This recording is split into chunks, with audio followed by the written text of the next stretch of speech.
Hi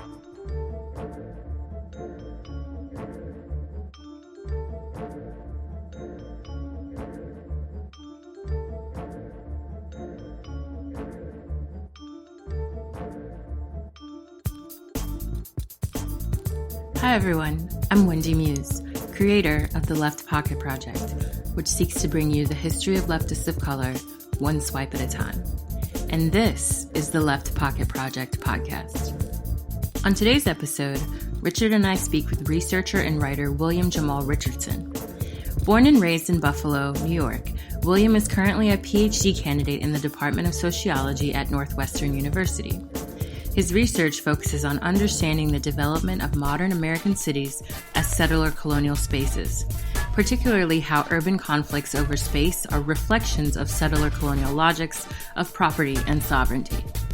This academic work influences his fiction writing, which is mostly science fiction and fantasy that speculates on how to survive the mess between oppression and liberation. By the way, before we get into the interview, I just wanted to remind everyone to like, share, and rate our podcast on iTunes. Also note, in addition to the podcast episodes there and on Soundcloud, Spreaker, and elsewhere, the episodes are also now on Spotify and YouTube. To learn more about the project itself, which by the way isn't just a podcast, be sure to visit us on social media, particularly Facebook and Twitter, where you can find us by looking up LeftPOC, and that's LeftPOC. Finally, don't forget to check out our Patreon page. There we have all of our episodes, links to additional work that we've done beyond our podcast, and free books. Our content is always 100% free on the Patreon page, but we welcome donations of $1 or more to keep the project running. We put all Patreon contributions back into the podcast to pay assistants and our guests, and to make sure that we send a donation in their honor for each episode to an organization of their choice. To learn more, visit us on Patreon, and that's patreon.com/LeftPOC. Now on with the show. Hi, everyone. This is Wendy. I'm here today with Richard. Say hello, Richard. Hello. And we're also here with our special guest, William Richardson, who we'll be talking to in just a moment. As I did in the last podcast episode when we were talking about colonizer and the colonized, it is a summer episode, which means there is an air conditioner on in the background. So my apologies for all the extra noise. This is going to be the case until I go to Brazil in July. And so it'll just be one more month of this. So be patient with us. But there is an AC in the background because it's Baltimore and it's 90 something today. So forgive me. But yeah, we're so excited to have William here today with us. As I mentioned in the introduction, he's a scholar, and I actually found out about him by way of Twitter, because Twitter is where all the action happens, but also where I happen to come across a lot of people who are in academia, but also critical of academia, and who use Twitter and other forms of social media often to talk about their research, their activism, and other things that they've been up to. So really excited to have William here today. I wanted to start out, actually, William, to ask you just can you tell us, first of all, how you ended up anyway doing a PhD? Because sometimes making that decision can be tough. I know you've been very vocal about some of the challenges in terms of being able to balance family life and academia and sort of the issues within the community and how that all works out. So can you talk a bit about your positionality as well, and your decision to do a PhD? And on top of that, tell us a bit about your work. Oh, no problem. First, thank you for having me on. I really appreciate y'all, wanting to hear anything about what I do.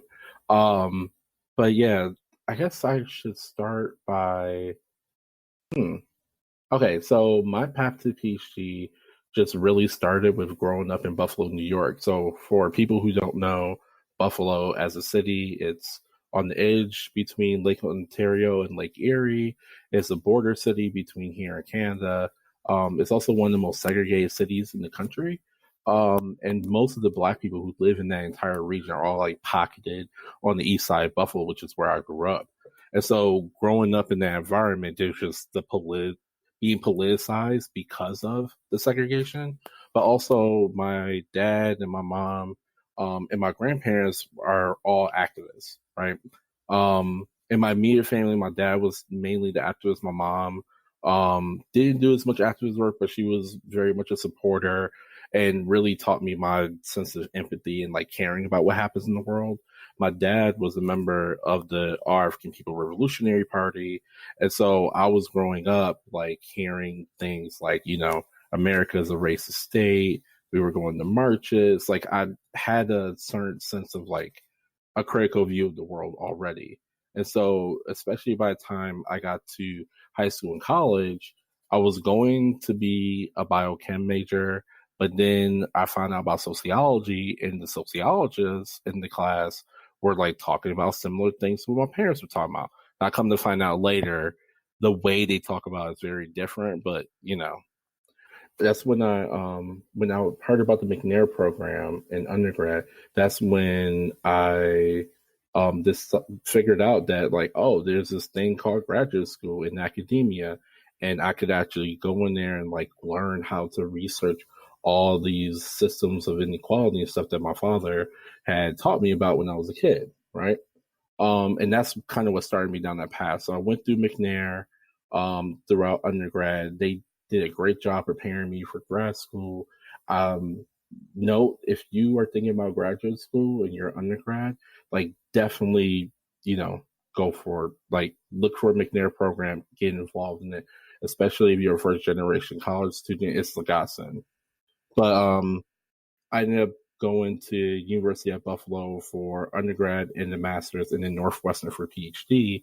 And what I'm settled on now or research where I'm settled at now is studying urban settler colonialism, and particularly looking at the interaction between anti-Black racial segregation and settler colonialism in cities. And the reason why I came to that work very much is like tied to the activism. So one of the things that was like a staple kind of Pan-Africanist like saying in our home was we're stolen people on stolen land. And especially when I learned that the concept of settler colonialism was a thing, when I was in my master's studies, those two things kind of came together as like the kind of basis of my whole research agenda, which is understanding the relationship between Black people and settler colonialism, and then also between Black people and Indigenous people, right? So my dissertation is trying to kind of start one end of that conversation by looking at cities. So I was trained as an urban sociologist in my master's studies. Shout out to Robert Alman, who studies immigration and segregation at University of Buffalo. He was a great mentor of mine, but wanted to be critical of how urban sociology talks about anti-Black racism, but never pays attention to settler colonialism. And then on the other end, in settler colonial studies, they'll often mention cities, but never really mention how the anti-Black racism within cities becomes part of that broader structure, how it intersects with that structure. And so my dissertation work, which is like the main stuff that I'm obviously working on right now, is trying to get that particular relationship. And so what I'm trying to do is, I guess, translate urban sociology into settler colonial language and use that as a basis for later on start talking more directly about this relationship between anti-Black racism and segregation in cities and settler colonialism. So that's what I'm working on right now. I don't know if y'all want me to talk about the case studies a little bit, just, Oh, yeah, sure. Please go into that. Oh, okay. So decided to come back home to Buffalo to do the research because Buffalo is this like really unique place, which when it was found, it was the frontier for the United States, basically. But it was also a highly planned region. So when the American Revolution happened, Buffalo, like this area of New York State, was not part of the United States. It was conquered by the United States as part of the war. And it was gifted to the Holland Land Company, who like literally went and plotted out the entire region and sold these plots of land to create all the towns and cities in the region. And because of that, Buffalo has this really strong colonial nostalgia, and the structures, the language. Like we still call the area the Niagara frontier, partially because it's like the frontier of the United States with Canada, but also because it was like the literal frontier of like colonial holdings for a long time. And so I decided to use Buffalo as a space to understand better how settler colonialism operates in cities, while also being attentive to the presence of Black people within Buffalo and our own struggles and how those intersect. So I used 3 case studies to look at that because I felt that in order to really understand this relationship, that I needed to focus on how people claim space, because that's what colonial was about, right? It's going to another place and claiming space. And most urban politics is also about claiming space. And so I used that as like the anchor around which I picked my case studies and did my analysis. So the first case study was actually looking at local ethnic history museums and looking at the rhetoric and the exhibits these museums use to talk about how they came to acquire this land or came to this land if you're talking about immigrant population. And that was interesting because it became very clear. People talk about museums as propaganda, but it's not until you really sit with these exhibits and stare at them for hours on end that you really understand like how intentional and how consistent the propaganda structure is. So like, the museums never start with Indigenous history, or if they do, they start with this very, the Native Americans of, this tribe roamed this area before, and then it's like something, something, something. Now Cheektowaga or Amherst or Buffalo is now in this land. Or they'll talk about the founding of the city, and then in the middle of the museum, they'll mention the quote unquote native presence. So in that way, the settlers are making a claim to land while also like disavowing all the violence they did to actually get it. And then the second case study, I looked at a local struggle we had up until last winter around Columbus statue. So there's a place called Columbus Park that has a Christopher Columbus statue. It was erected in the 50s by the Italian American Society of Western New York. Of course, the city like kind of co-funded it, and there was this whole struggle when the Confederate statue struggle was happening to take the statue down for similar reasons, representation of slavery, genocide, racism. And the city eventually decided not to take it down. And I wanted to look at the rhetoric that people were using on both sides to make an argument for why the statue should stay or why it should go. And like the short version is what I've been finding is that both the anti-statue and the pro-statue people lean on their status as citizens as a way of justifying, like, because we're citizens, therefore we own this city, we own this public space as citizens. So it's a claim of ownership. And because we own the space, the space should reflect our political interests.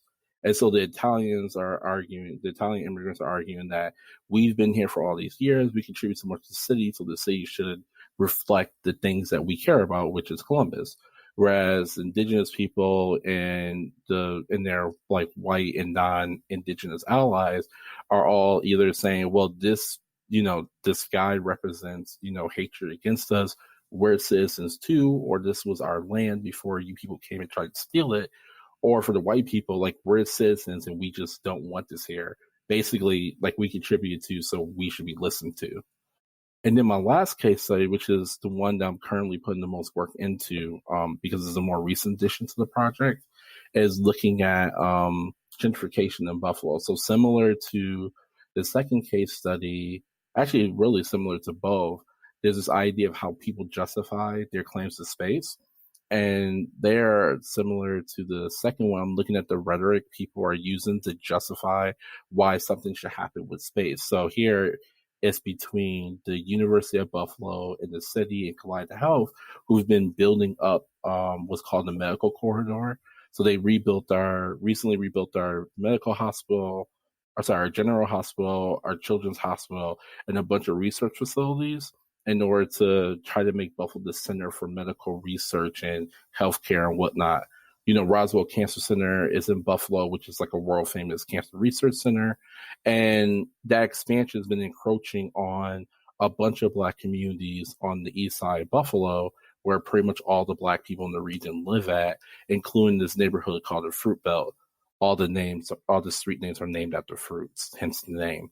Um, but the people in that community, of course, have been fighting back, trying to argue for why this encroachment it shouldn't be allowed, and asking for like inclusion in the plan. And I'm looking at again the rhetoric that both sides are using to make their argument and invalidate others. So, like for instance, I have this whole discussion about why does how long you've lived somewhere justify why you should stay, and it's not me saying that the residents shouldn't use that argument, but like thinking about what kind of logics exist in our society that they think that's a compelling argument. Um, and so that's the last like major part of it. So at the end, I kind of try to synthesize these things to think very seriously about like what does it mean to claim space in the city? Where did those logics come from? My argument is that it's drawing on the settler colonial understandings of property and land, and that really when settlers made their first claim to this space, the rhetoric they used to justify why they were there became the kind of terms on which everybody else that came after them had to also make those same arguments, the terms on which everybody else had to use to make claims to space. And so there, it's like even people fighting against gentrification or fighting against racist statues get sucked up into this like settler colonial logic. And I hope that we'll be able to imagine other ways to, protect our livelihoods, protect our homes, protect, spaces that make us safe without also leaning on a logic that ultimately reinscribes and strengthens and justifies more the existence of the state that caused all this suffering in the first place. So that's where I'm at with my research so far. So I just had a quick question too, because something that has come up a lot in our previous discussions of colonialism is this idea that in the United States for a bit, especially in the 60s and 70s, there was language around how Black Americans were a sort of and Latinos and indigenous people for sure, but the way these sort of groups that were marginalized on the basis of both race and socioeconomic backgrounds were sort of forming an internal colony in the United States. So the U.S. is already a colony, a settler colony, if you will, but then on top of that, there's sort of a colony within the colony. And it's an argument that a sort of framing that I've seen reiterated recently by Chris Hayes, and he sort of did it in a way as if like no one had ever talked about this before. Whatever, but it seems like his framing is a little bit different. It doesn't seem to be quite the same, coming from the same sort of revolutionary backgrounds that a lot of these activists were using it in. So I don't know if your research touches on any of this, but when you mention the idea of gentrification in particular and the ways that, for example, Black people, I'm assuming in this case, were also making claims to land, how that sort of fit into our larger discussion about is the idea of having an internal colony made up of people of color in this country, does that framing still hold any value? Because I've seen it dismissed, but I've also seen it kind of bubbling up back to the surface again in recent discussions. Yeah, it's funny that you mentioned like internal colonialism because in our department we have to do a qualifying paper where we do like a big overview of some subset of our field. So mine was on race in the city, obviously, and within that I actually talked about internal colonialism. So very fresh in my mind is like 50 articles about this topic. So awesome. I could like talk for days about it, but I won't because the listeners will not appreciate that. But to that, so what I argued in the paper was that the internal colonialism thesis was a very good half step, is what I called it, towards like a fully revolutionary understanding of like what was happening in cities, but also in the broader society, right? Because the trends they were looking at, right, being isolated in cities or being isolated in other kinds of, pockets of space, and then having your labor exploited by outsiders, like, yeah, that actually does mimic, what we see in other colonies in a lot of ways. But the problem is, like you were saying, like the United States is already a settler colony. So like the idea of a colony within a colony, like it makes sense, but it also doesn't, because part of being a colony, and this is some of the critiques I was seeing from other scholars during that time, is like, what's the land base, right? Like the problem is that particularly for Black people, like we are indigenous to this territory.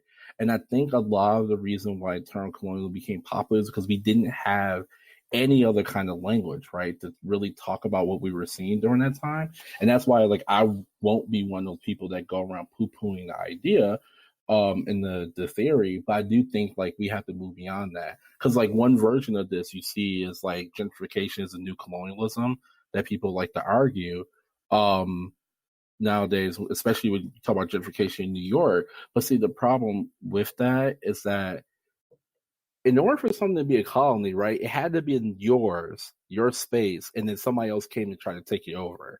The problem is none of this space was ever ours, right? We were all brought here from other places and then basically incarcerated in these spaces. Like white settlers, and this is stuff that I'm finding in my research, right? White settlers already see themselves as the owners of all this space. Like they already always see themselves as like having ownership over space, and therefore when they come into a poor Black community, for example, and gentrify it, they don't come in thinking that's somebody else's space. They see it as what Glenn Cohart, when he talks about gentrification of indigenous neighborhoods, what he calls urb nullis, which obviously is a relationship to terra nullis, idea that this land is owned by nobody. And so they see this land as being empty because Black people aren't people. We don't have a claim to ownership over land because we're not settlers and we're not indigenous. And therefore, clearing us off the land is not a crime in the eyes of like the white settler state, right? And that's where the internal colonialism logic breaks down, because like if we're gonna follow that to its logical end, like what's our claim to space? What's our claim to sovereignty that we're gonna find in here? And at least for me, especially as a Pan-Africanist, where we take very seriously the idea that even though our relationship with the African continent is complicated, that is still our homeland. Like it just is, right? Even if we don't have a particularly good relationship to it all the time. But like we can't make a claim to any of this space. And that's why instead of talking about gentrification as the new colonialism, it's just like it's just settlers doing the same colonialism they've always been doing, right? They're just reclaiming something they left for a while. It's like a kid putting down their toy, right? Like a toddler, they're playing with a toy and they leave to go do something else. Another kid picks up the toy and they come back. And because they remember playing with it, they're like, no, it was mine. And they cry for them to give it back. It's that type of thing. But I do think, though, that having conversations about eternal colonialism is a good thing, because I think like the struggle of like its contradictions and where it doesn't quite live up to the data and what we see happening in the world, and obviously indigenous concepts of colonialism and space and ownership will push us to like a better synthesis and a better analysis. I definitely think though that like the Chris Hayeses of the world, so that's evidence, like acting as if this concept hasn't been talked about before, is evidence of how much that idea was suppressed, particularly in sociology. It was a very strong concept in the 60s and 70s, especially when the Black sociology movement was kicking off in the discipline. And when those scholars ended up getting marginalized or pushed out of departments going into the 80s, a lot of these like kind of colonialism analogies or colonial theories, whether like weak versions of that idea or strong versions of that idea, they disappeared with those scholars. And so the reason why somebody like Chris Hayes could come in and like, talk about it and act as if it's new is because of that repression, which I think, we'll probably touch on that later, thinking about like academia, the structure of these disciplines. I mean, that's a really important lesson towards, on that end.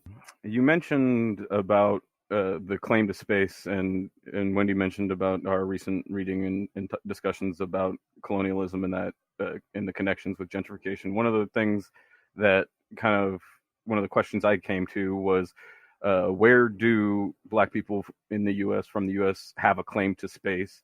And if it sounded that you were alluding to that there's a relationship to be worked out with the mother continent, but it brings concerns of essentially Black people in the U.S. acting as settler colonists into Africa, and also I'm reminded of Liberia, and I'm kind of curious about how all of that fits in how you were articulating that.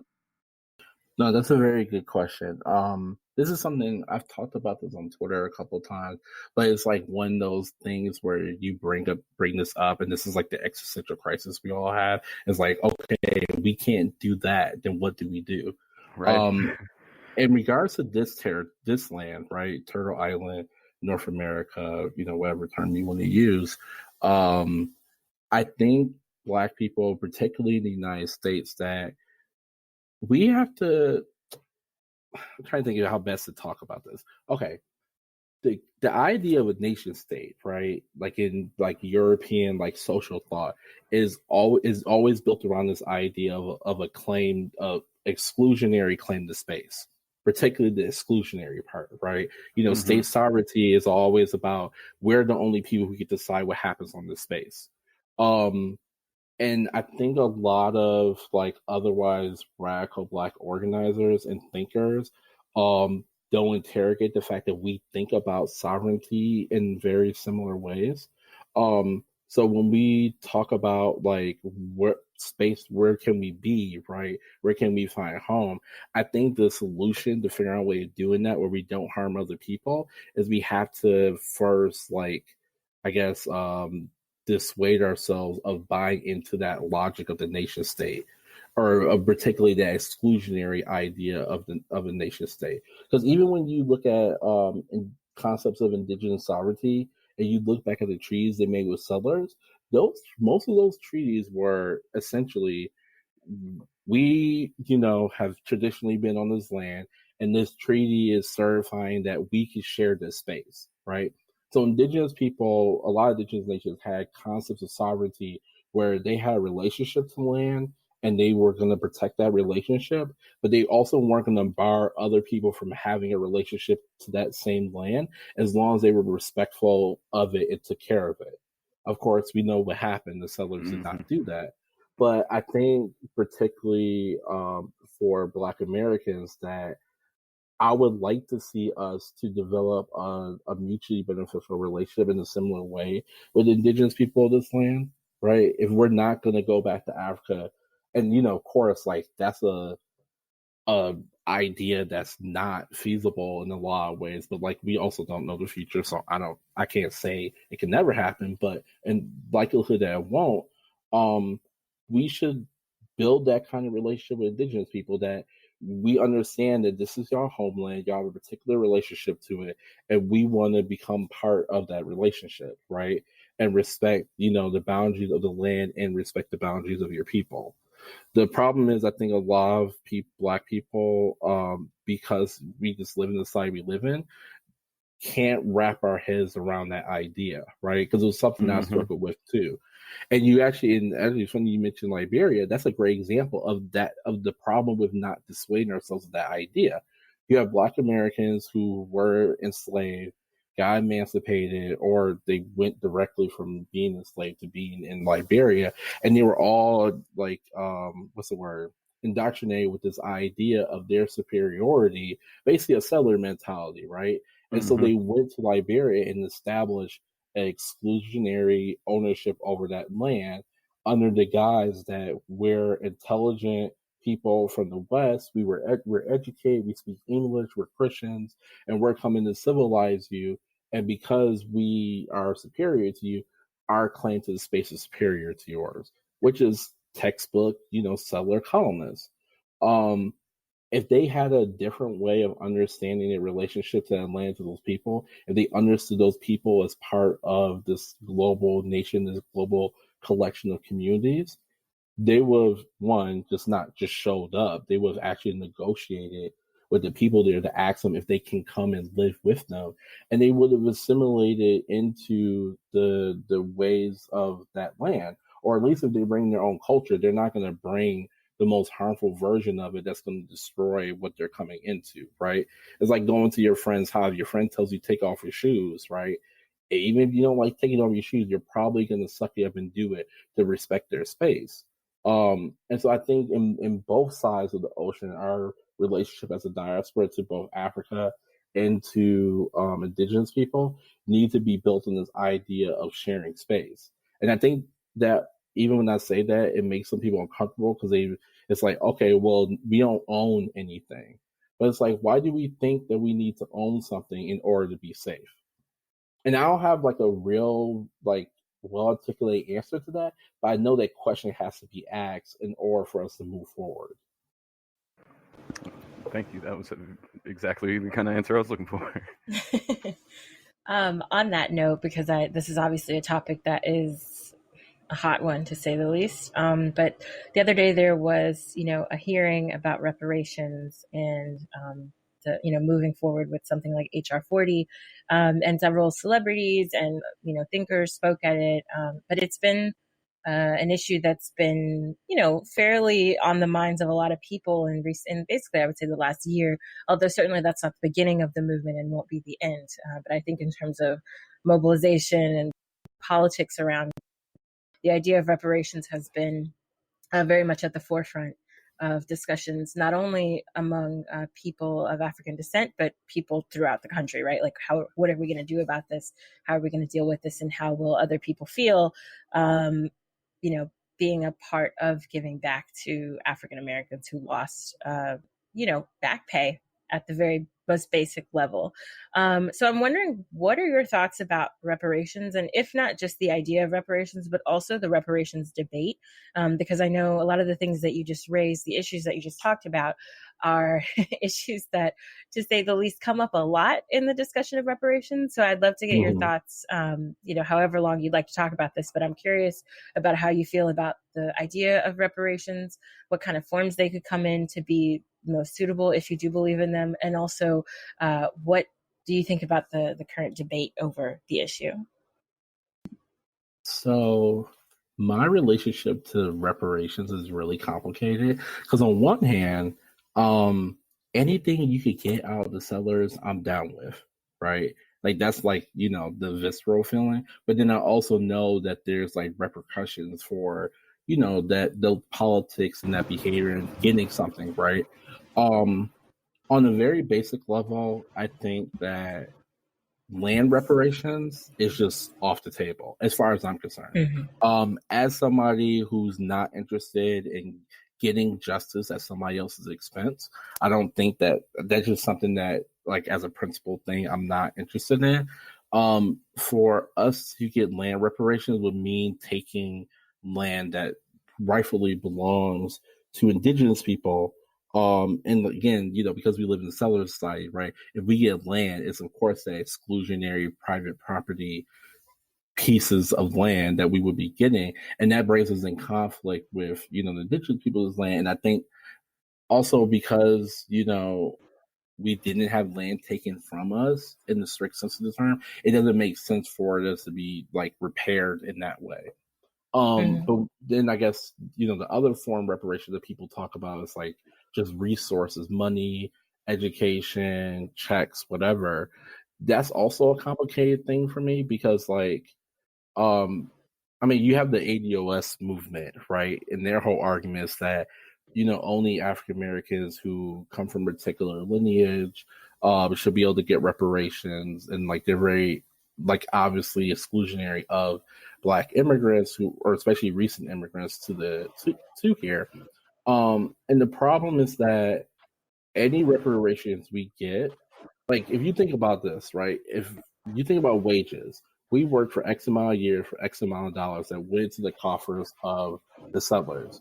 What they did with all that money and all that profit that they made off our labor is invested in their colonial empire.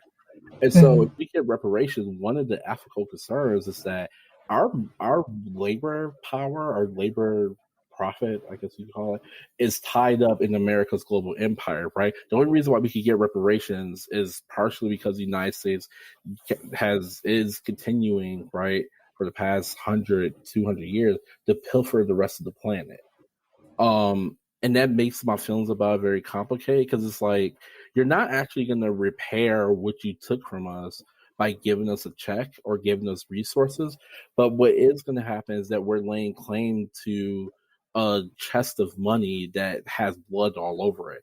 And it's like messed up that what was taken from us is like been tainted by all this other stuff the settlers decided to do with it. But unfortunately, we're still responsible for at least grappling with that.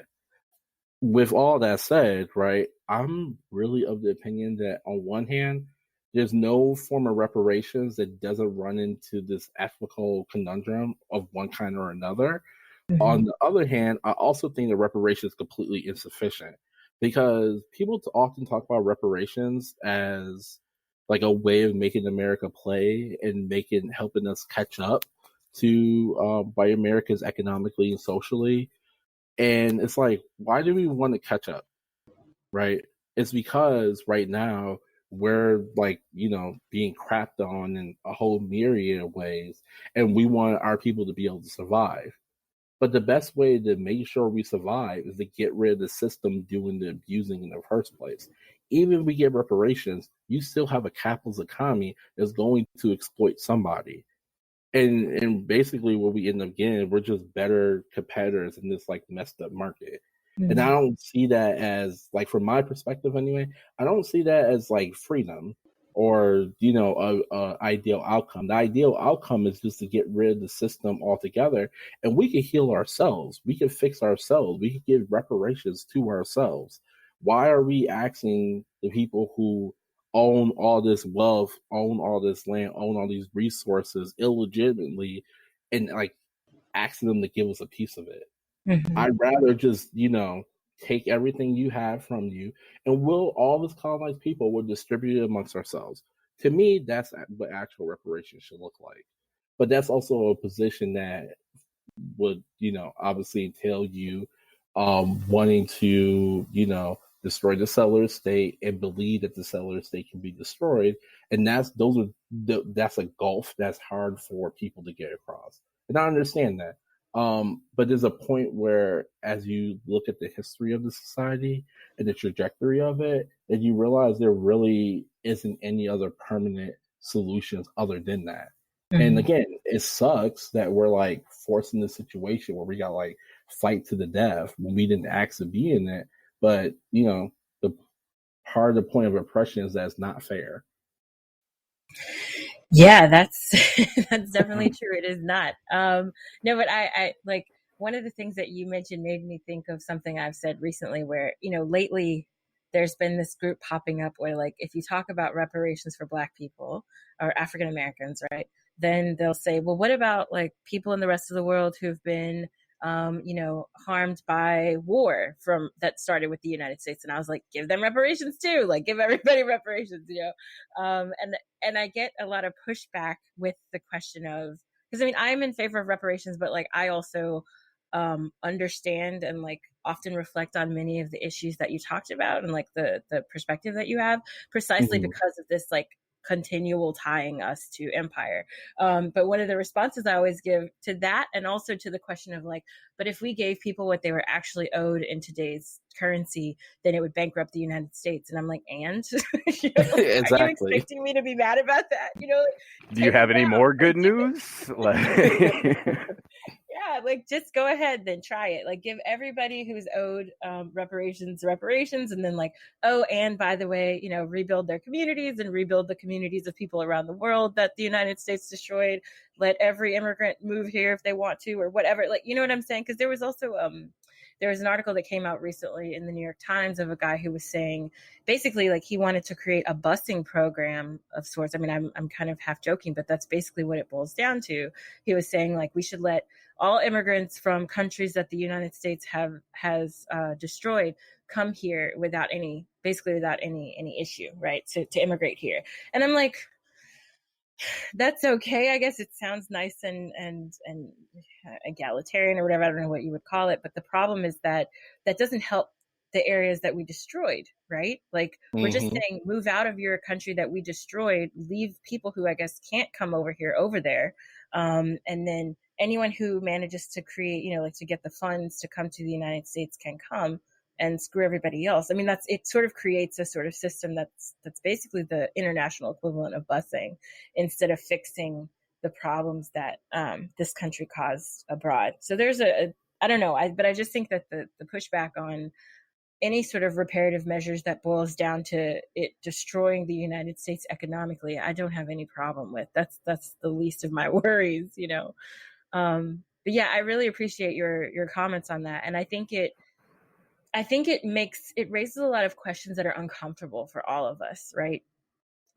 It makes it more difficult because on the one hand, what you said is totally valid. And then on the other hand, I'm like, how do you present this argument that you just made in a nuanced way to, like, say, a white person who is against reparations? Then it puts you on the side of being against reparations, but for very different reasons. But like those reasons are going to get kind of flattened. And so I wonder, like, how can we talk about this issue in a way that pushes for I don't know, like pushes for some sort of redistributive measures, like even if we're talking about a lot of measures, right? So this is sort of an abstract question, but like, how do we even have this conversation in a way that's nuanced with people who are both for and against reparations without sort of getting lost in that shuffle? Yeah, it's hard to like on Twitter when I try to I guess publicly brainstorm about a lot of this stuff. It's hard to have that conversation because people, I think, are afraid that if they take these, think of in a riskier way, that they'll end up like not getting anything at the end of the day. My best way of talking about this, or at least I guess where I've kind of settled myself at, is that if people want to fight for reparations, that's fine. I will make sure to bring up these, complicating issues. And they need to be like what I would fight for immediately, right? Is that we need to address these complicating issues so that we're not simply just co-opting ourselves to the empire, right? On one hand. But then also while doing that, making sure people realize that this is not a sufficient solution, right? Like this is something that will help, but it's not sufficient. And that's, I think, like the point where we could kind of move forward from that. Because I think once people really start breaking down and like understanding like how capital works, like when they like start thinking about, oh, we give every black person a check, what will happen to the economy? That's when you start to see that, oh yeah, not a lot of things are actually going to change because the gulf between even all the black people with like 100K in each of our bank accounts versus the settler population, we still have infinitely less wealth than them. And if we're going to go buy land or buy resources or build back our communities, where are we buying all the materials to do that from? From settlers. Right. So I think like going down that line of conversation, I think is the best way to demonstrate to people that reparations isn't the end point. If it does happen, it's a starting point. So that's like the conversation with black people, right? But if we're talking to like white settlers, I take a similar stance as I do to white settlers being against decolonization. So you have a lot, especially white people on the left, who talk about like, overthrowing capitalism, building some version of the socialist United States or whatever, right? And they assume that that's like a fair outcome for everybody. But of course, particularly for black people and for indigenous people, like that new socialist state is still has all the wealth and land that never belonged to in the first place. Like all you're doing is having socialists basically inherit, stolen goods and then like distributing it evenly amongst the settler population. And they are obviously uncomfortable with this idea that if you're going to try to build socialism in the United States, you need to have the permission of the people on which all the resources you're going to use was built. And they'll push back and be like, no, that sounds like some fascist ethno-state type stuff. What y'all going to do? Send us back to Europe or push us into the sea? Da da da da da. And I'm like, you could negotiate like fair terms that's like good for everybody, because none of us are interested in like harming y'all just for the sake of it. Most of us aren't. I'm sure there's some people that are, and I don't blame them. But like me in particular, I'm not interested in like randomly running around slaughtering white people. Like for what? I just want to be able to live safely, right, with my family and my friends and my people. But it's like if you're gonna refuse to negotiate, you're gonna refuse to acknowledge this very obvious harm that you're doing, and you're gonna refuse to like do anything about it. You're gonna lead yourself to this revolutionary. You'll lead more people to taking on this revolutionary argument and stance that I'm talking about. So it's like either negotiate fair terms now, or eventually this is going to collapse in on itself. It's not going to be good for any of us, but especially not y'all. And it feels like a hard line to take, but like, yo, I don't know what else to tell you. Like, if you keep being people for long enough, like they're not going to be nice anymore. And right now, us asking the federal government to give a reparation is the nicest version of us coming for what's due that you could think of. Like, we're not running around like occupying the White House or send fire to police station or doing anything violent. We're going to Congress saying, do a study on reparations. That's it. If you're opposed to that, as far as I'm concerned, whatever comes next, that's on you. Same thing when it comes to decolonization, like and even occupying, foreign countries. You keep going and messing with people, eventually they're gonna respond, and you can't get mad if they respond to, with the same energy you're giving them. Mm-hmm. And I would hope that particularly white leftists and liberals will understand that, but judging by history, I'm not really sure if that's like convincing argument. But like that's the best I have for them. I think my priority, especially now, is just to make sure that particularly the Black community and the indigenous communities that I'm trying to build relationships with, that we're prepared to take care of ourselves and do what we need to do to like keep our people safe. The white people, hop on board, sure. If not, then, we'll see you when shit hits the fan. Yeah, I think that there was a lot in there that was very valuable. And some of the things that kind of stuck out to me was the mention of essentially like reparations being in some ways kind of taking of blood money, and how there's a risk or a balancing of somewhat legitimizing the colonist or colonial state by reaping its rewards, even if they're past due for work rendered. I thought that was an interesting aspect. And then another one was, going back a bit, was the statement that you said that you've kind of lived with for a while, but I think some people may just hear for the first time or have only started hearing these kinds of things recently, was we're stolen people on stolen land. And I think a lot of Black people have reconciled the first part with their worldview in their life, but I think a lot of the political tensions that you and Wendy were discussing rest in that second part of reconciling being on a stolen land with that, and what that means for our future and for where we lay claim, or where we find ourselves in a future.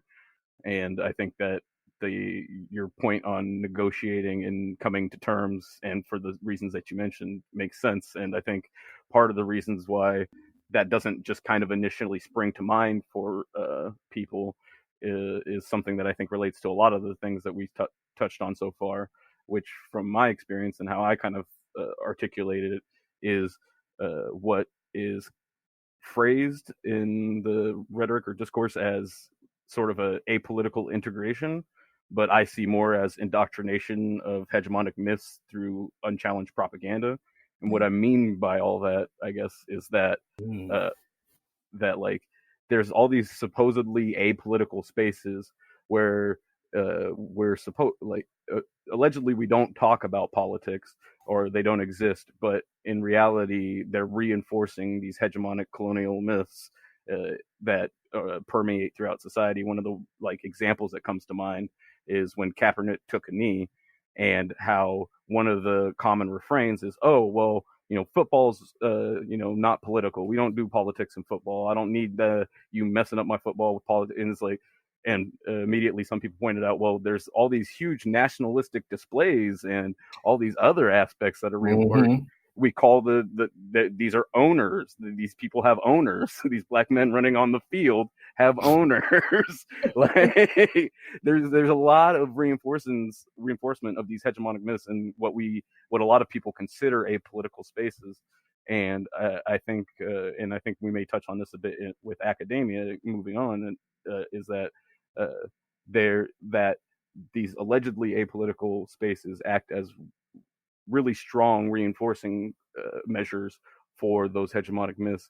And then when we try to present these kind of alternatives of ideas of something like negotiating with indigenous people over where black people will end up in after the destruction of colonialism, is so hard to kind of wrap the mind around, because for our entire lives we've been bombarded with these kind of ideas. And like the other example that comes to my mind is, this is my block, this is my block, and Jay-Z, says, oh, well, the solution is don't shoot each other over neighborhoods that your mom's paying the rent in, by the neighborhood, which I think relates back to what you were saying about the kind of reinforcing the colonial ideologies in which, well, now we need exclusive ownership to this. That's how we gain liberation, when I think you're right in that it's premised on an unjustified and unrighteous claim to the land in the first place, but a real like a reality that we're here and that there's likely not anywhere for us to go. Yeah, that's I really like your framing of like thinking about like how these ideas become indoctrinated in people, especially as you grow up, right? Like by the time you become an adult, you had 20 years of these like hegemonic concepts being like funneled into you to a point where you can't see them. So yeah, I appreciate that framing. I think that's definitely true that a lot of especially what I see in my own work is just like these like uninterrogated concepts that seem really innocuous, but you dive into them like a couple later, you're like, oh wow, this is like really terrible. Actually, how can we like actually believe this? It's amazed me how much I've discovered of my own since I've moved further to the left and started in investigating revolutionary theory and all that. It's been amazing in my own world, so I can only imagine for those that haven't done any of that work yet what they can discover. On that note, so the other day I was at Walmart. I know, to go ahead, throw the stones. But there aren't very many affordable grocery stores and stuff around here, interestingly enough. But anyway, I was at Walmart and there was a Fritos bag and it said salute the troops. Like apparently Frito-Lay is having like a salute the troops. I don't know what it's, I guess because we have 4th of July coming up and Memorial Day was just the other day. But it's just sort of fascinating, as you said, Richard, on how hegemonic all of this stuff is and like ubiquitous. Like everywhere you go, there's a reminder of like which people we're supposed to be honoring and which people, don't deserve any respect or humanity or anything. But what I think is interesting and sort of helps us segue into the next topic is like, it's amazing how colonialism and just sort of, corporate power and things like that they find such easy, quick ways to articulate themselves, right? The commercialization of all of this rhetoric is very apparent and easy. It sticks with us, right? We remember these slogans and you hear them all the time and it just becomes part of your lexicon. Like it's how we speak to one another, respect the troops or honor the troops or whatever, without really pushing us to ask questions about what all of that means. So on the flip side of that, though, you have these really complicated topics like colonialism, like capitalism. How do we get to a point where we can talk about those issues with the same ease that I think, corporations and the government and colonizers, to be quite frank, can talk about the issues that keep them in power? And so I'm curious to know, like, how you approach this as someone in academia when it comes to articulating your rather difficult concepts, especially through a medium like Twitter. And I asked this also thinking about a recent controversy, like very recent, couple days ago, I believe, of someone who had put forth like several tweets, but that were worded in a way that I'm saying this as someone who's doing a PhD, but I have to go back and like reread more than once to fully wrap my head around what they're trying to say.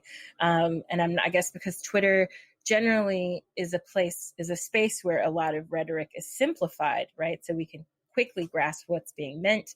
It's interesting to kind of look and see tweets that are written in a way that's not as readily, I guess for me at least, I'm speaking solely for myself, not something that I can just look at and grasp right away. So I'm curious about your thoughts on the idea of not only simplifying or like reducing very complex ideas into a more palatable and easy to digest way online, and how that's worked with your own research. And then also what your thoughts are on this sort of a longstanding debate about quote unquote accessibility, and particularly what that means as a scholar who's not only of color himself, but working on communities of color in the United States. So to kind of answer the first part of the question in terms of like, how do we be able to like push our ideas with the same ease that colonizers do? I honestly, and please don't take this as like me being myopic or negative, but I don't think we can. I think the point is that what we're trying to give people, like ultimately when you look at most systems of oppression, right, the ideas that anchor them into the world and like animate them are these really simplistic representations of humanity, all of them, right? Whether you're talking about patriarchy, gender, sexuality, whether you're talking about capitalism, like there's these very simplistic ideas about how humans work, and that's why they're easy to grasp, right?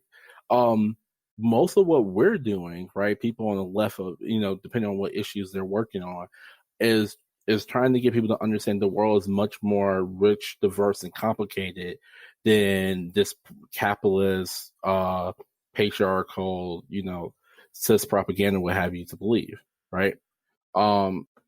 So I think in terms of thinking about accessibility, like starting at the question you were asking originally, like how do we, get our ideas and the goals that we have for the world like at the same level like as the colonizers have, like their propaganda is really simple, straightforward, ubiquitous, like can we get there too?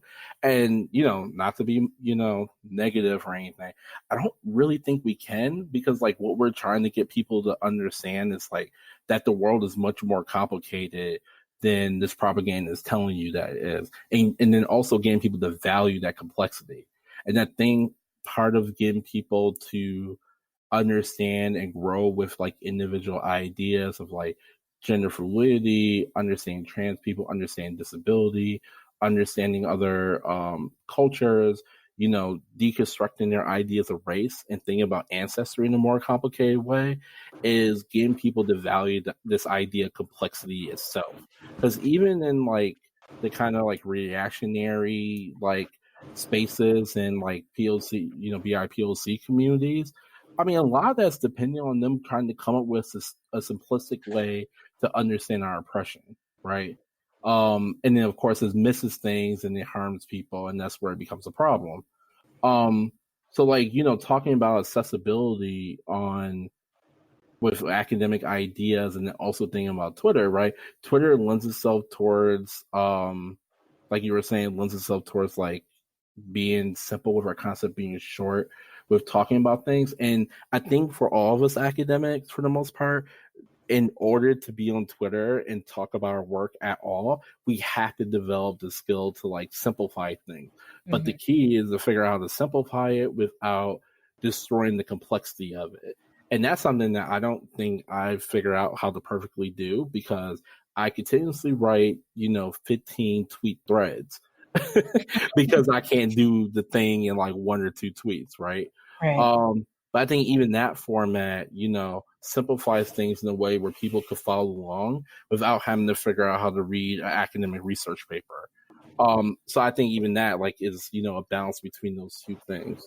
But I think for people who are academics who are not interested in revolutionary change, or interested in like moving like the people writ large to like another way of thinking, that balance between, accessibility and complexity is as obviously that is not important to them, right? Because they're writing for the academy, and the academy only really values complexity, right? But I think for those of us who are interested in, actually making change in the world, we have to. I would say it's a requirement that if you call yourself academic and quote unquote revolutionary, that accessibility has to be one of your top goals. Because otherwise, who are you writing to? I mean, it's okay if you want to write to yourself or only write to your field, but you also can't lie and think that that's having an impact on the world at the same time. Because how can they have an impact on people if they don't understand what's being said? And so that's like my basic kind of stance on accessibility, that has to be like at the forefront of not only like how we write about our research, but what ideas, topics, and questions we pick, right? So like for my research, I try to pick complex questions, but use like fairly straightforward methods to get at it, right? So like just literally like what's the order of how these museums are like talking about the history, right? And does it seem like there's obviously like an agenda to bury certain pieces of history in there? Or with the Columbus statue, right? Like what are you appealing to in order to make your argument?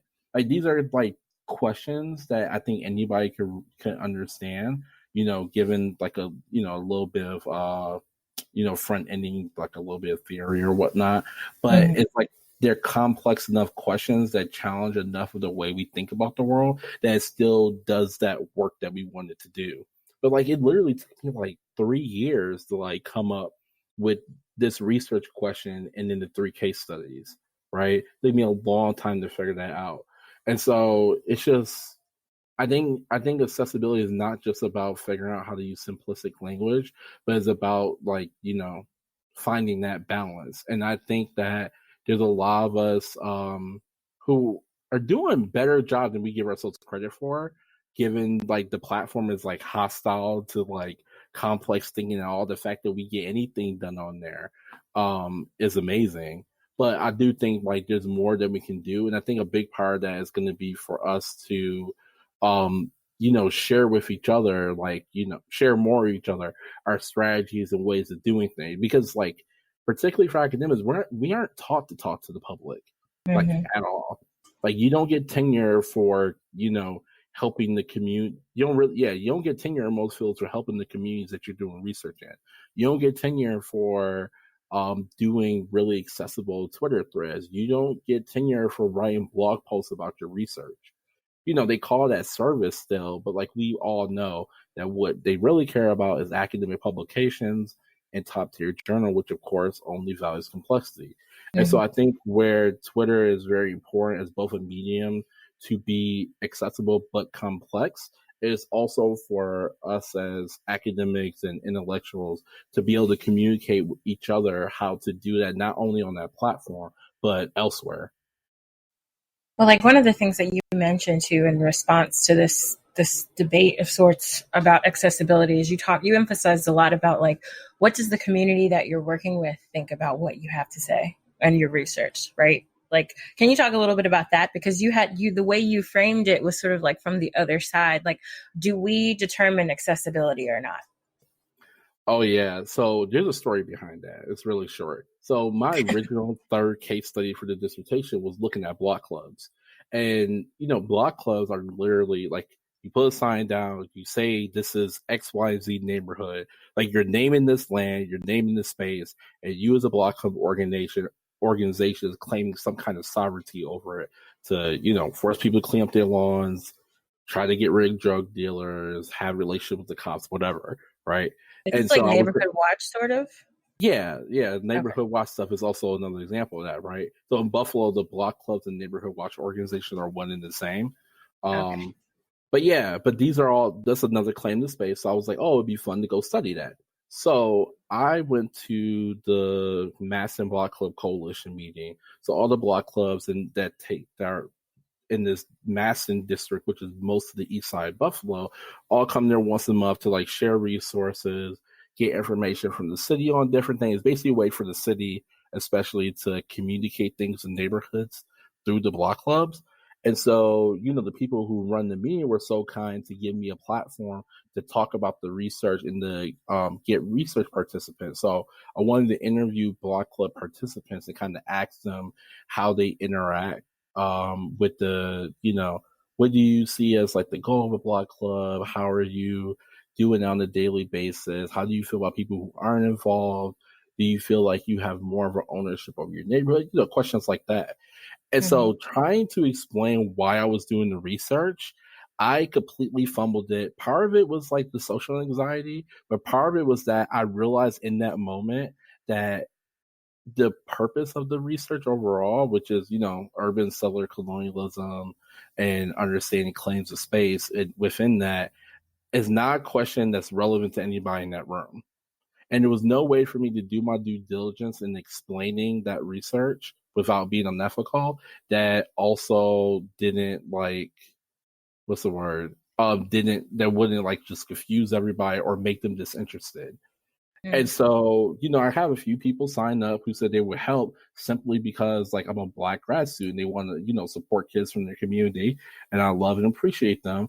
But I ended up having to drop it, that case study, because I realized I was like, I can't do this research because it's not relevant to the people who I'm talking to. So I can't ask them for their labor for something that doesn't, benefit them and that they don't understand. And not don't understand as in like they're not smart enough to understand, but don't understand that they don't understand why this is going to help with any of the issues that plague them on the day-to-day, right, in their communities. Because, what I'm doing is basic research, right? It's not applied research per se. And so, I had to take that L and go back to the drawing board. There was also just a tip for anybody doing snowball sampling. When you have small pockets of people, like block club organization, it's also really hard to keep a snowball going, like to have people refer you to a next participant. So if there's any grad students who are listening to this, if you're doing snowball sampling, be very careful about where you start your snowball at. That's just a little thing from a fellow interview researcher. But but going back to the Twitter thread, that whole situation is what prompted me to make that statement that if the people who should really determine if something is quote unquote accessible or not should be the people that you're talking to. Because if they say that they don't understand it, it doesn't matter how simple you think it is, because it's not getting to the intended audience. It's as simple as that, right? And I think that rightfully and happily undermines some of the undue power academics have over communities, where we get to choose how we engage with communities. Because even participatory research, right? You're still choosing this neighborhood to go and ask if you could use your resources and your platform as an academic to work with them on a problem. And even though we like to say that, participatory action research, you're supposed to work with the community and care about their needs, and they set the terms of engagement. If you don't like the terms they set, you could just walk away and go somewhere else. They don't get the option to just go and pick up a new researcher from the student lounge to do the same project and help them with the same problems in their community. So I think wherever possible, we have to undermine that extractive relationship that academics usually have in community, even well-meaning people like myself, right? So yeah, that's where that came from. And I think it's important for us to consider, going forward that you need to start from the needs of the people that you're trying to work with and that you're talking to, and not from what you think their needs should be. One of the things that stuck out for me, can you hear me?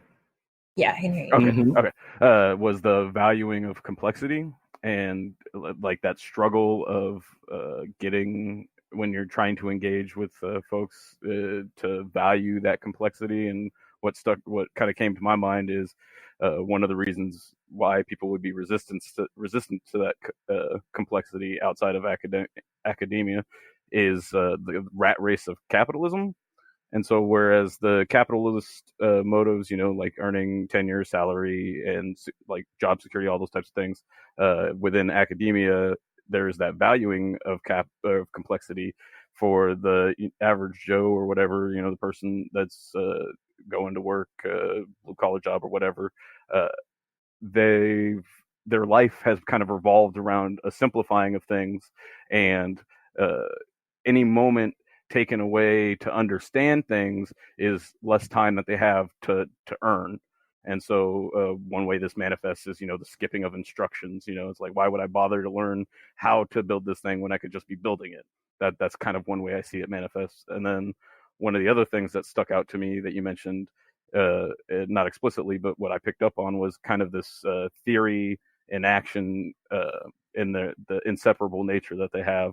And we've talked about it a bit before on some of our other recordings with about Hampton and with Frary. And I think that also kind of, in talking about how to more simply, or how to kind of compete with propaganda that's more simple, and while we're trying to expand the complexities, I think what you mentioned, and also I'm leaning on Frary, is this kind of investigating through questions. So instead of trying to pour this complex information into others that may have some sort of need to have a better understanding of these things to improve their own material conditions, just trying to engage with people to do their own investigating and find their own answers with somewhat leading questions, but not so much as as they feel like they're being manipulated. And just in my own experience and trying to kind of relate to people that are less political than my typical circles on Twitter or in these productions, was like that they let's try and find the right phrasing for this. In their disengagement with the political spheres, they've kind of they've adopted a lot of ideas that kind of going back to the hegemonic myths that we mentioned before, that prevent them from wanting to kind of engage with those harder questions. When a question challenges one's entire worldview, it encourages people to shut down. And so while I found that using questions has been an effective way to try and interact with less politically aware people, or however you want to phrase it, I've also found that once you get to that point where they have to challenge the assumptions or hegemonic myths that are kind of fundamental to their worldview, we still run into that kind of pushback. And so I think that's promising. I think that you offer some very promising leads in that direction, but I also see some of the frustrations that come from that. And I think it's very important that we continue to work towards these together. And like you said, share resources, share ideas, and share techniques and approaches that we found have worked for us in our own experiences. No, definitely. I think actually what you remind me of is I can't remember all the researchers on the project, so I apologize to this large group of researchers for leaving out names. But Monica Prasad and Steve Hoffman. Monica Prasad's at my university at Northwestern. Steve Hoffman's at University of Toronto, and they were working with other people on a multi-year project. They published a couple papers from it that you could look up, where they interviewed white working class Republicans. And I think they were interviewing from the Bush era all the way up until fairly recently. And they would basically ask them their views on different things, like even like the question of like, did Bin Laden do 9/11? Or actually, sorry, that wasn't the question. Was Saddam Hussein involved in 9/11? And then what they would do is like challenge those assertions, these like, assertions that they've picked up in like media, obviously Fox News and others, and show them evidence that this thing is wrong, and then kind of see what their response is. And so they talk in these papers about how important cognitive dissonance is, like trying to hold these contradictory ideas and like just dismissing and unseeing pieces of knowledge that challenge that worldview, because it forces them into these like compromising positions, particularly of either thinking like they're not smart or they're not ethical. So what you were saying like made me think about that particular work. But I think one thing that we can do to kind of get around some of that like cognitive dissonance or that kind of dismissiveness, not wanting to like delve into complexity, is trying to do what we can to like just create like an ambient culture of things. So like one thing I try to do, for example, and I honestly don't know how well this works, but you know, again, these are all working ideas, right? We're trying to figure it out.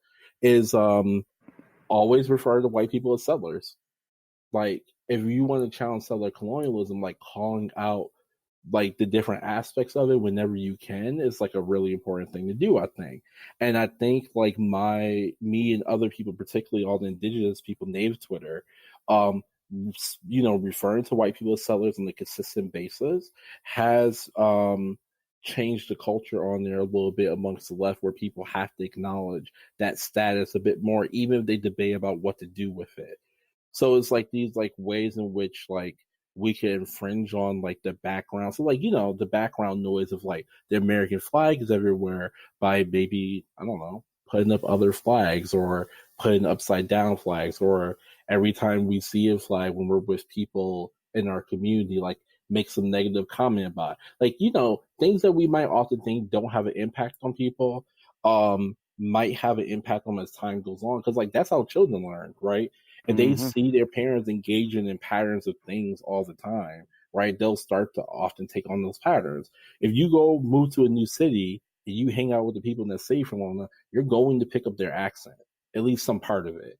At least that happened to me.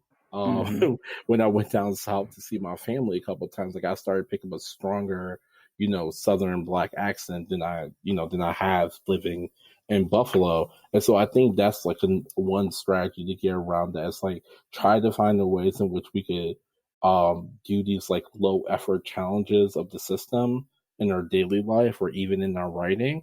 And hopefully enough of us doing that in enough places will at least prime people who aren't otherwise engaged with these ideas to be more receptive to them when they're brought to them explicitly. But you know, again, that's a working theory I have, and you know, I try it, and we'll see how successful it is. I definitely like it. I mean, I try to do that in my own right. I think it's challenging sometimes, depending on the group that you're working with or like the person you're talking to, obviously. And sometimes I've seen people just like straight up shut down. So I can imagine, you know, some white people being called settler and then just immediately shutting down after that and kind of refusing to A, accept that label, but B, refusing to then engage with that person. And I sometimes wonder, I mean, one of the things that I have found successful, at least in teaching, is trying to universalize a lot of experiences, even if that may mean kind of like flattening very big differences between people. So for example, in talking about, let's say I had a student once who, for example, was a child of Fox News, followers and who loved Trump, and he reflected a lot of those issues in class, but at the same time he was there to learn, and like he wanted to I guess kind of figure out what they were saying wrong and like what there was to learn in the larger society from other people beyond the Fox News circuit. And I think that he, you know, sometimes there were tensions that were built around his expressing things that, like, say, his parents or Fox News would have said, and I would just try to universalize it very quickly, like in a way to neutralize. So to try to put him in the position of people who are expressing grievances toward this government or expressing grievances toward like white people or things like that. I would say, like, imagine for a moment if this were the case for you. Or even, like, for example, I would try to kind of zoom out and talk about things. So when that happened, this was like shortly after the Charleston shooting, a few months after it, if I'm not mistaken. And he had said, you know, that like maybe we should start corralling Muslims and keep them from coming into this country, or like, you know, make them leave the country. This was kind of around when Trump was proposing the Muslim ban. This was before he was president. And I basically just said, look, like, let's take, for example, the shooting that happened in South Carolina. So we know that there was a person who committed an act, what we would classify typically based on its circumstances as an act of terror, insofar as he used violence to express his politics and thus terrorize a community, right? Issues with the idea of terrorism aside.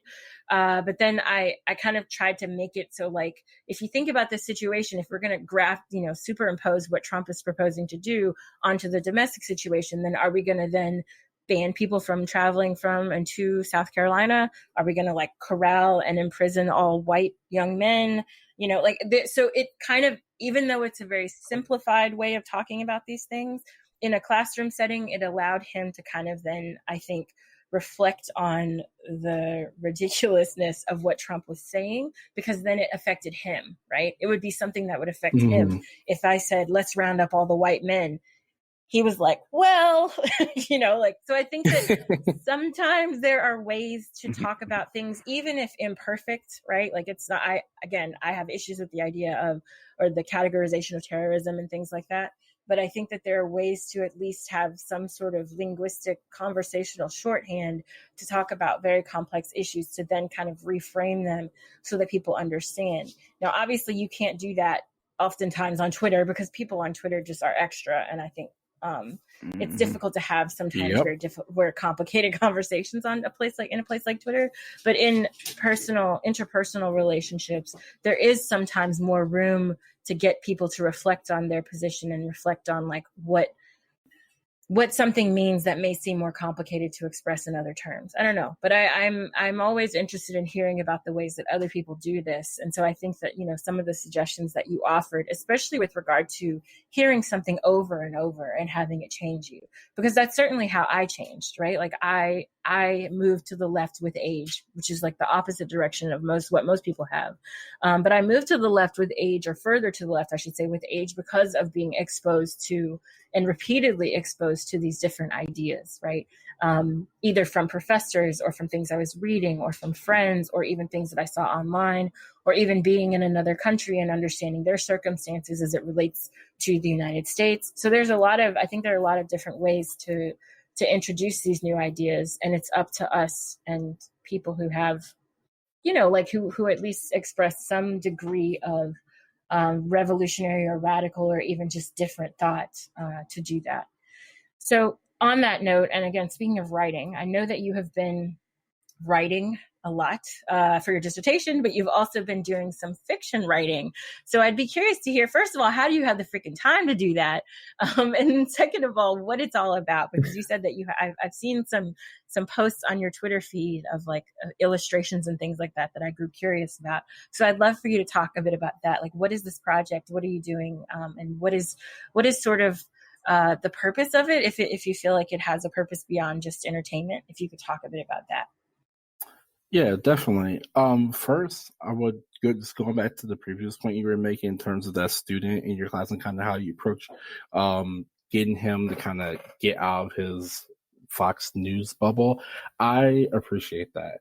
So I think that especially in the classroom setting, like that's like prime space to do that type of work.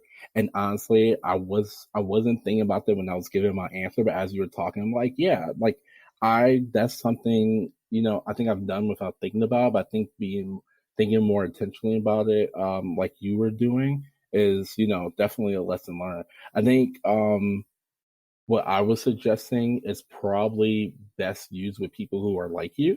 So like being around other Black people and doing that is easier, because you're right. Like settlers will probably like shut down. Yeah. And if it's on Twitter, usually you shutting down is good for me, because that means I'm not getting harassed anymore. But in real life, like, especially in educational setting, that's not. So yeah, I definitely just wanted to, like give props for, teaching that lesson and giving that perspective, because it's definitely something that I want to take with me. But about the fiction writing, so actually, in a way, the fiction writing kind of fits into this conversation, including into the accessibility conversation. So while writing my dissertation, I mean, I've always been somebody who's watched a decent amount of anime, even though I'm like not a hardcore anime head. I love video games. I love science fiction. I pretty much exclusively watch science fiction movies at this point. And so, I follow a lot of like other fiction writers on Twitter. And as I was writing my dissertation, I realized like I was getting burnt out on it, and I just needed to do something else.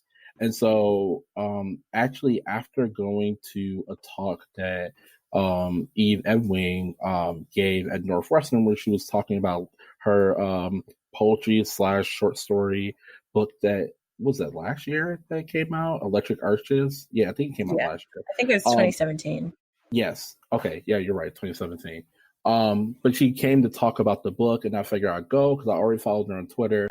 It looked interesting, just hearing her talk about it and how she melded her sociological understanding of the world with the fiction writing and creative writing she was doing it was beautiful, right? And so, I came and thanked her for it.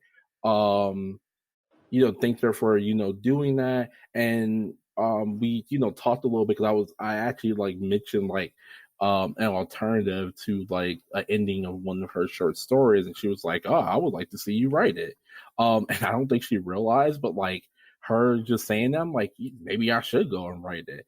And so, after doing a bunch of scribbling here and there for a couple of months, mostly just as a stress reliever to get my brain off of my own academic work, I end up coming up with the idea for the serial novel that I'm doing right now, which is called By Any Magical Means Necessary.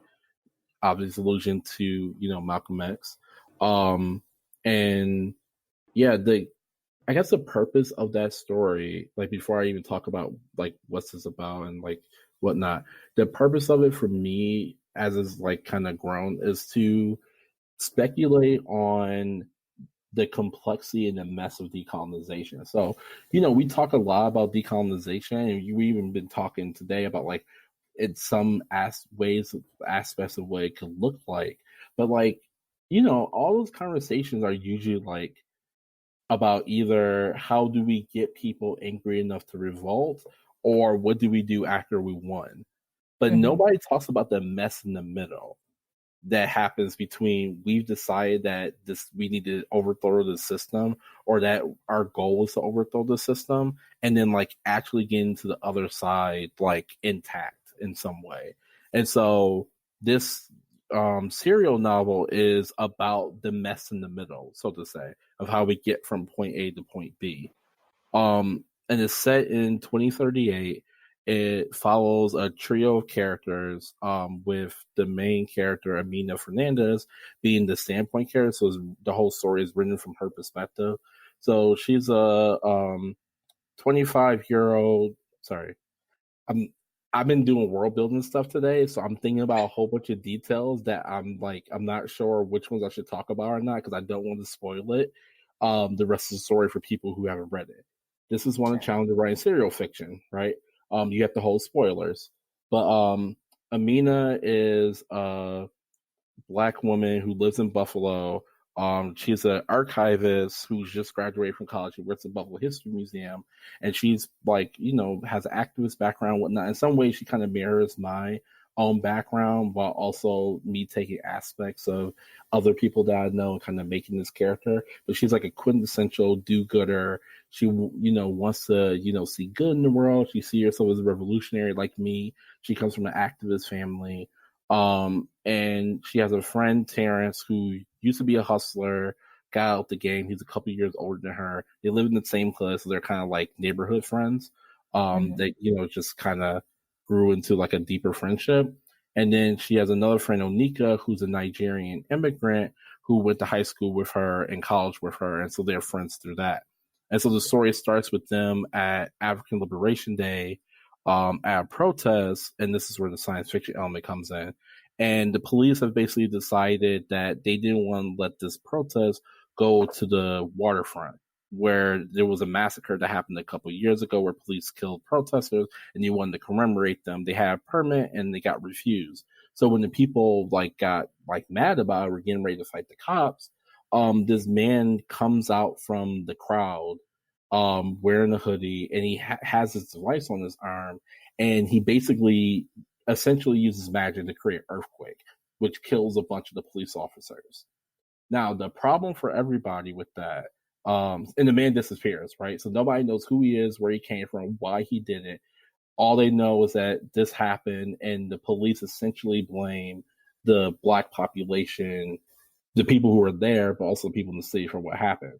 The problem for them is that, and this is like my sociology background, I kind of extrapolated what would happen if things didn't get better from now. And so in this fictional future, right, you have the Republican Party, the Democratic Party doesn't exist anymore. There's this organization called the Patriotic Front, which is the main like ruling party of the United States. And they came about almost exclusively out of white anxiety, of both coming a demographic minority, but also the growing resistance from indigenous and black people. So all the resistance we're doing today with the concentration camps and the border and police in cities, indigenous people fighting the pipelines, it intensifies, and eventually the state kind of locks things down, right?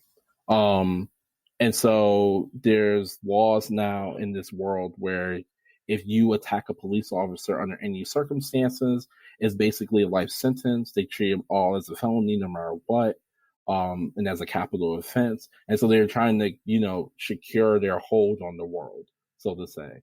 But at the same time, like China, Russia, and all these other countries have economically risen over time and challenged the United States like international hegemony. So they feel squeezed on both sides, right? And so now you have this state that's very paranoid about security, both internally and externally. And now you have this mysterious black person who has a power that nobody's never seen before, who just attacked and killed a bunch of police officers for an unknown reason. And so naturally, white people overreact, lock down the city.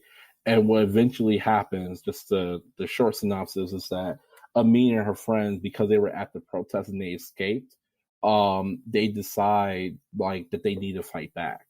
And so they end up organizing a group of local black folks, and they eventually end up starting a rebellion. And I don't want to spoil anything else story because there's particularities, but the idea is for us to think about what happens when you like actually try to overthrow the system. What are the like moral and ethical concerns of like starting a revolution? Like I look in history, like part of why I'm interested in this, like I look at the history of like all these like famous revolutionaries who sacrificed everything for these movements, and I just imagine like what was like Malcolm X thinking like when he was doing some of the stuff he was doing. Like was he worried about like the unintended consequences of like a speech he would have given that people would take it the wrong way as something that he didn't want happen would happen? Or looking at like, Winnie Mandela, right? Height of apartheid, like we know the controversy around some of the activities she engaged in against the settler state, but like what goes into people making those decisions? What kind of weight does that put on people? But we celebrate these revolutionaries, and unfortunately, a lot of them didn't survive the movements that they started or worked in. But even the ones that did, I just can't imagine the toll it takes on people to like fight these struggles. And I wanted to like explore that in this writing through this Amina character that like she's carrying, her and her friends are like carrying the weight of their people on their shoulders, like them deciding to revolt. They're making in one way, they're making a decision for everybody else, right? Because it's not only them that has to deal with the consequences, just like the man who, committed that attack. One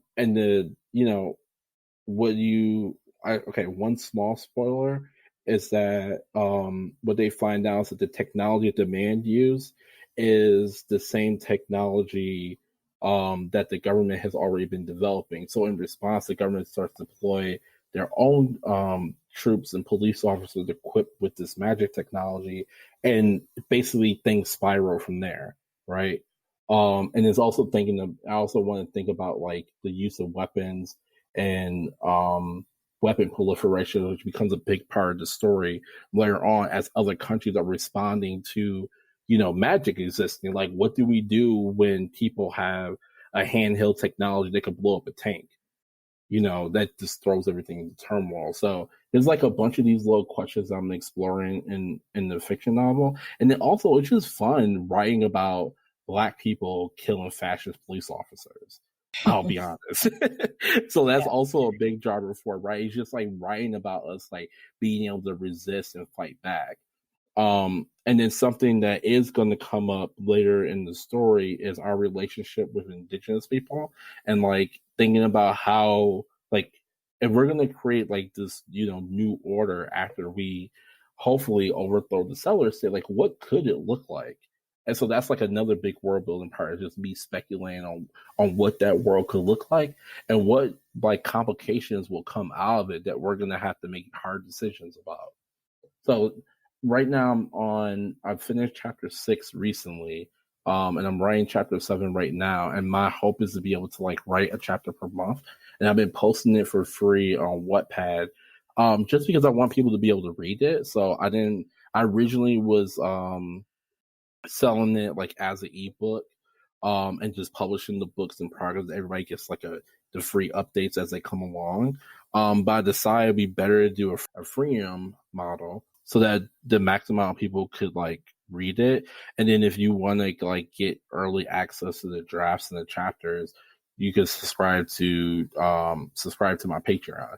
So I hopefully that's like a good balance between like, getting some support for my writing, but also having as many people as possible be able to actually read it. Because I know everybody don't have the resources or even a credit card, right, to sign up for a Patreon account or buy books online. So I wanted to be, sensitive to that.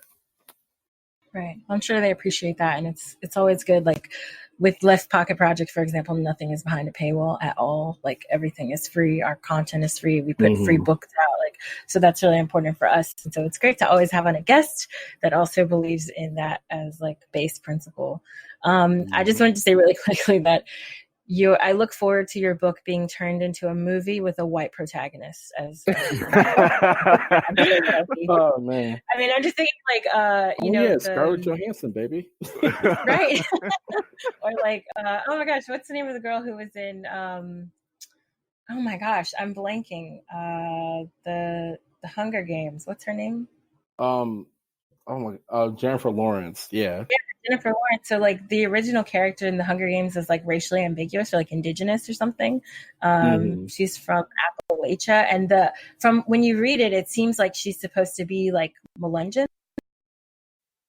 Yeah, like olive skin. The mix, what they call exactly. So like people who are, this is what I mean. This might be politically incorrect these days, but they generally referred to them as Melungeons back in the day. But it's basically a mix in Appalachia, people who are white, indigenous, and black. And so from the way she's portrayed in the book and from her location, you make the assumption that maybe she's supposed to be multiracial. But in fact, in the film, she is blonde. And I mean, they do dye her hair at least. So, at least. At least they gave her a box dye job. So you gotta see the silver lining when you can. Richard, did you have any questions before we close? I know I just wanted to round out with this, but if there was anything else that was pending that you wanted to talk about, feel free to ask.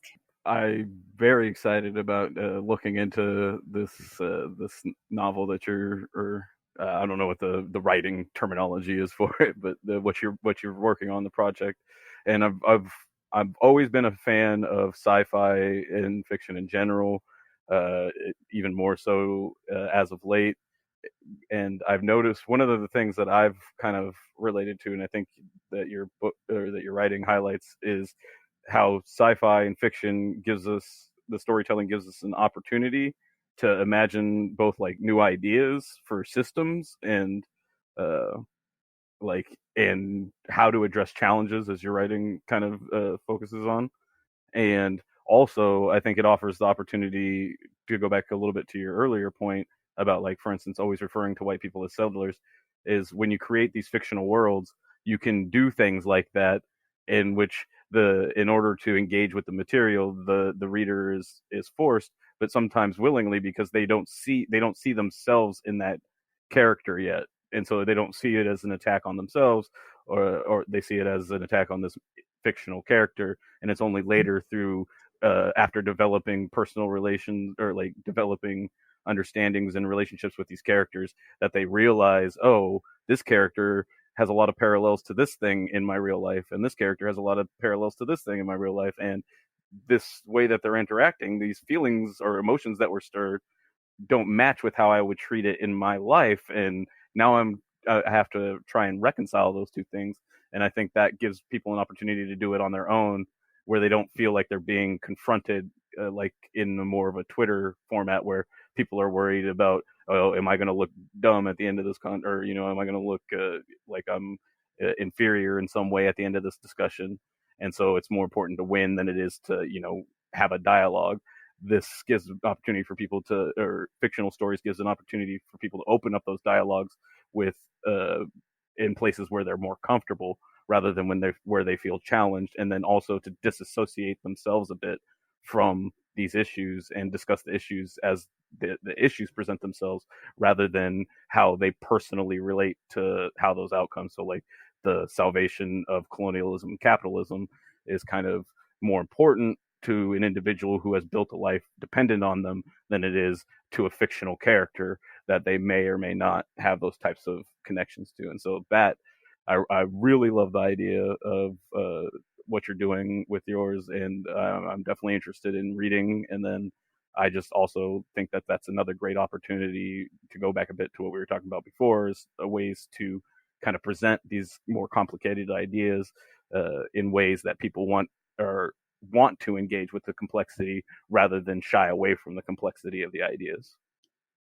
No, I really appreciate that, both of you, especially for your enthusiasm for the project, because that's one of the things. I'm an academic writer. I'm not trained as a fiction writer, so I, just kind of assume like, I'm still doing this, I'm still working at this, and I, don't expect people to be super enthused about it, because I try not to have that kind of ego. But yeah, it does feel good, like, to know that the work like is and can resonate with people. And actually, Richard, to speak to your point about analogies, this is a very, very tiny rant.